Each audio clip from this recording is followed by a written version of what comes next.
We've seen some companies that are bringing the drone to either the first or the closing call of a sales experience, and they are increasing close rates by over 20%.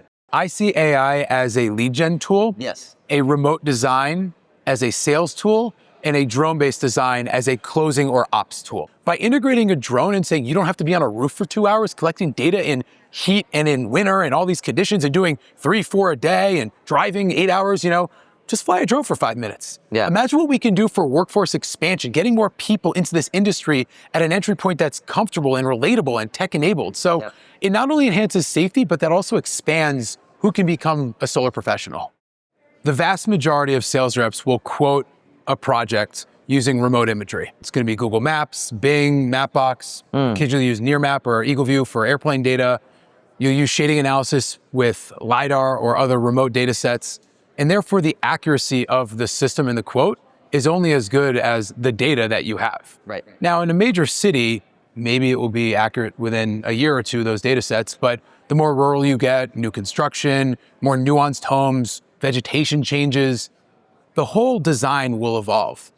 And that will naturally lead to maybe a homeowner being told one thing, and it has a pretty drastic change on the other end when it reaches the operational stages of a project. Right. And that's called the change order. It needs to be trued up. Oh, yeah. And that's the whole world of overpromise and underdeliver that unfortunately our industry is billed at facing a lot. So when I started in the industry, I drove around in my Chevy Corsica.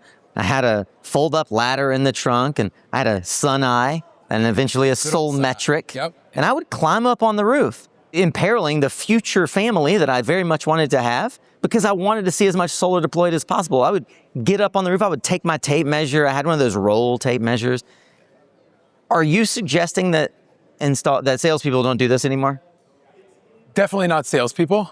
Some people say that they do the full taping on the sales side, and those typically are more called sales consultants or project managers. They do a more of a quality approach on the front end. At Scanifly, we recommend flying a drone. It's a fraction of the time. It takes only about 5 minutes. It's very easy to learn how to do it. The drone's basically automatic. A drone is just another tool in your toolkit like the tape measure. And you can use the imagery from the drone to really drive a super accurate design experience. And so not only are you getting a safer experience, you're getting a faster and a much more accurate one. And in my opinion, that's the way to go forward in solar. So does that mean every installer needs to have a drone, or is this something that there are fleets of folks going around, flying drones on behalf of installers? How fractional is the marketplace for this kind of service? Either situation. Yeah. My belief is if you already have a surveyor or a sales rep doing any form of technical work anyways, Yes. and if they already have a tape measure and a ladder in their car, Yeah, they're just technical. put a drone as another tool in their toolkit. I'm not saying stay off the roof. Yeah. I actually think there are plenty of use cases where getting on the roof makes sense.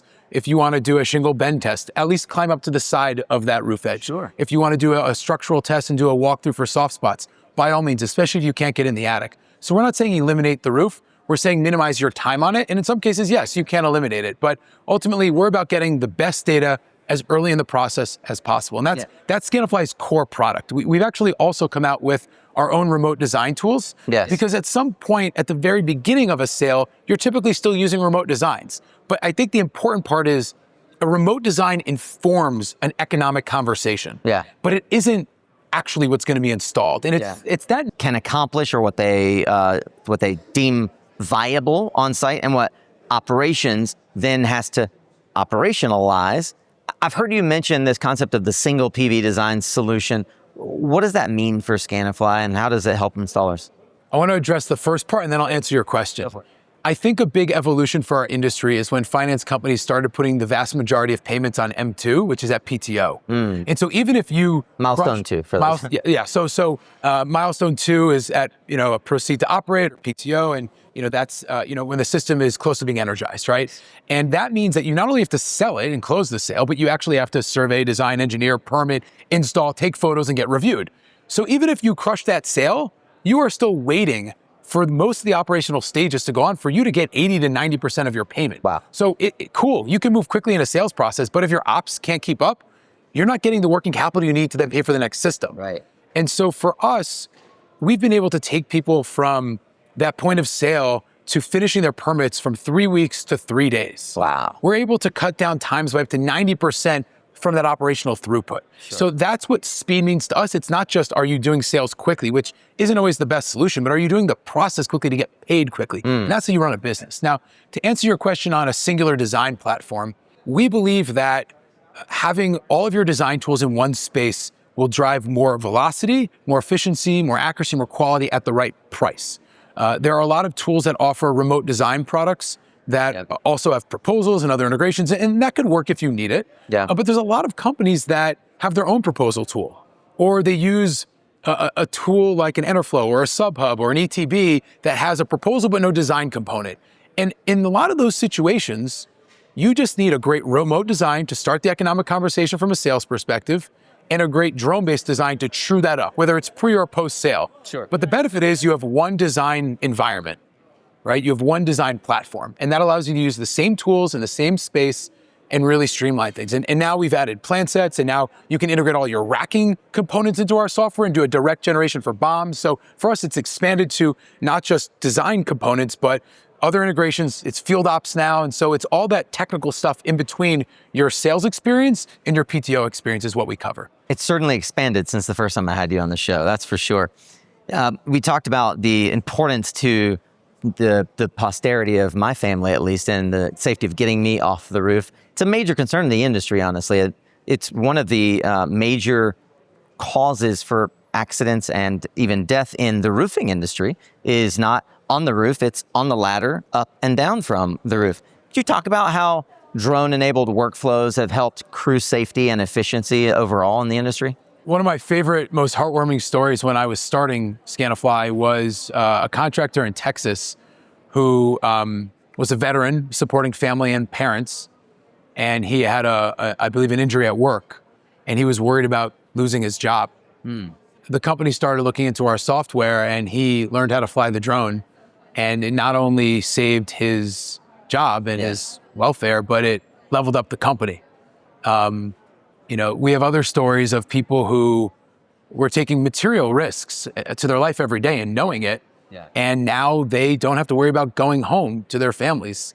I think every year there's a subtle article that comes out about a surveyor who has a stroke because it's 120 degrees in Southern California, or one company that I met in Minnesota, they used to joke with me that they used to make their surveyor go up on the roof, shovel the roof, and then go back and get a survey done in like a foot of snow. And so all of these businesses were able to level up safety in a major way.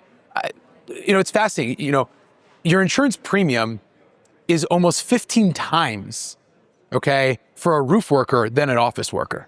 So in essence, the Scanifly program could be paid for in insurance savings alone.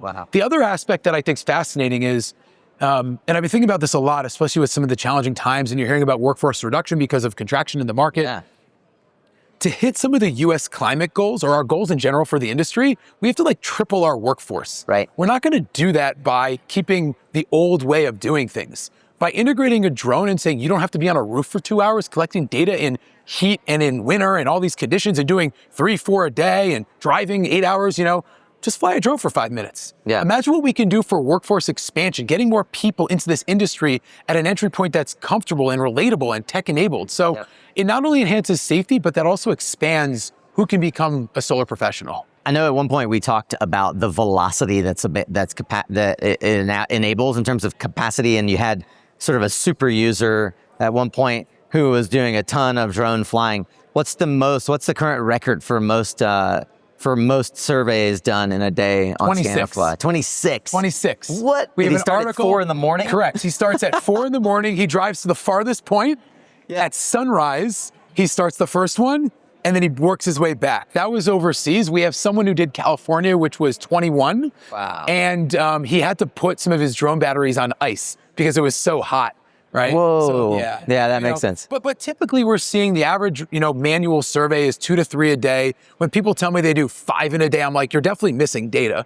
But whether they admit it or not, they are. With Scanifly, you're easily able to get 3, 5, 10, especially if you start co-locating jobs. So you've spent a lot of time thinking about how the nature of solar design is evolving. I'm curious what you see out on the leading edge. What's the technology trends that you're following or perhaps creating? I do not love the AI buzz from just AI washing. It reminds me of like Bitcoin 3 years ago in some ways, and we're tracking that with funding cycles and everything. AI will have a massive impact in the world, as we all can agree, whatever. But the big trend that I'm seeing is more and more people leaning into AI-based designs, and I'm seeing other design softwares moving to that area. I'm seeing other ones come up, and we have our own philosophy on AI. I think what's interesting is the more AI-based designs we do, the worse our remote design work will get. AI-based design work is only as good as the underlying data. It's using computer vision to detect roof outlines on satellite and near map and all the aerial data. But if there's a tree overhanging the roof, it's not going to factor that in the same way if it's new construction, right? The same issues with remote design work. And so I actually think that there will be a higher rise of AI-based designs, which I think is good for velocity, but not great for the overpromise, underdeliver problem we face, which only makes the need for a drone to true up the process even more important. So I think there's benefits to AI informing designs. It's going to be critical for sales reps to talk honestly about the accuracy, going back to your first question. So there's pros and cons there, but I think ultimately it's going to lead to we have to have a more robust true up process because it is an AI-based design. I'll tell you, we've sort of hypothesized or theorized about this since the late aughts, early teens. I see a world where companies will employ AI in a scanning method. Essentially, they'll say, here's what I want you to do. You're going to go to these zip codes that we service. You're going to scan every roof using Google Sunroof or something similar. You are going to find the roofs that seem viable. You're then going to use our design tool and design every single rooftop, even the ones that have solar. You're going to then generate a mailer for all the ones that exceed X kilowatts. And if it goes to someone that has solar, it's going to have a little thing on the bottom that says, already have solar, have you added batteries? And it's just going to be like the pre-sales layer. And in that world, homeowners are going to call up and say, hey, I got your mailer. This sounds great. And then what happens is the solar company sends out drone-enabled sales guy to say, basically what was now step 3, right, in our current process. Sales guy shows up, drone says, sounds like you want to get solar. I'm just going to fly the drone real quick, and I'll come back with the contract, right? Like AI, to me, accelerates the marketing process, not necessarily the sales conversion process. I see AI as a lead gen tool, a remote design as a sales tool, and a drone-based design as a closing or ops tool. There you go. And accuracy, it's funny. My peers in the industry on the solar software side, if you go to everyone's website, it's perfectly accurate. It's like, honestly, I use the term it's weaponized. The word accuracy is weaponized. And then the second biggest weaponized term is quality. And I don't think that really helps us as an industry. We define accuracy as it fits perfectly on install day. That is what accuracy means in solar. Now, a remote tool, an AI tool, it's accurate for what's needed for starting a conversation with lead gen. Signing some documents, knowing you're going to true it up. Accuracy is also in the hands of the designer, right? Like you have a human generally doing a design on that remote imagery. AI it does it for you, but a human is tweaking it after the fact for a close. So accuracy is kind of all over. In terms of the canvassing you talked about, there are already apps that do that. It's looking at Google Sunroof, it's getting a very basic understanding, and then door knocking crew can pull it up on their iPad and they can target a home. What I think is really interesting. I want to avoid the door knocking part. What I think could be really interesting, and we have some data to support this, is actually moving the drone to the sales experience. Because you don't have any change orders. You deliver perfect accuracy pre-close, and the rest of the process is streamlined. If you can get a couple pictures of electrical in most markets, you don't need a site survey anymore. You can get to a plan set in 24 hours. You could have the permit office stamp that in 48 hours. You could be at install day that week. And there would be no bait and switch because it's all accurate up front. And we've seen some companies that are bringing the drone to either the first or the closing call of a sales experience, and they are increasing close rates by over 20%. They're engaging people more effectively. They're building a better reputation. The referrals are coming in faster. And I don't think that business model works for every company. I think it does. We got to convince them. We got to convince them. I would only add that if you, in what you just described, add in a meter socket adapter and the use of Solar App, deadlock. You never have a reclose. You never have a contract renegotiation. You never have a mess of main service panel upgrade, right? All the things that we know are the critical path failures that prevent solar from going on a home. I agree. I mean, back to your original question around what does it mean to have a singular design platform? You know, for us, it's the right design tool at the right step of the process. Yeah. And, you know, there's a different tool for lead gen, for sales, for ops. There's different tools that you can use. But ultimately, if you're a contractor trying to consolidate your software stack, if you're trying to find the right tools for your team, you want as few products as possible. And we want to be that key technical tool that you can believe in, you can trust, and you can rely on, and it's all in one place. And I think now we have it, other than the proposal, which you can integrate plenty of platforms for, and for your other stuff downstream at the very end, like financing. Yeah. And we'll get those integrations soon.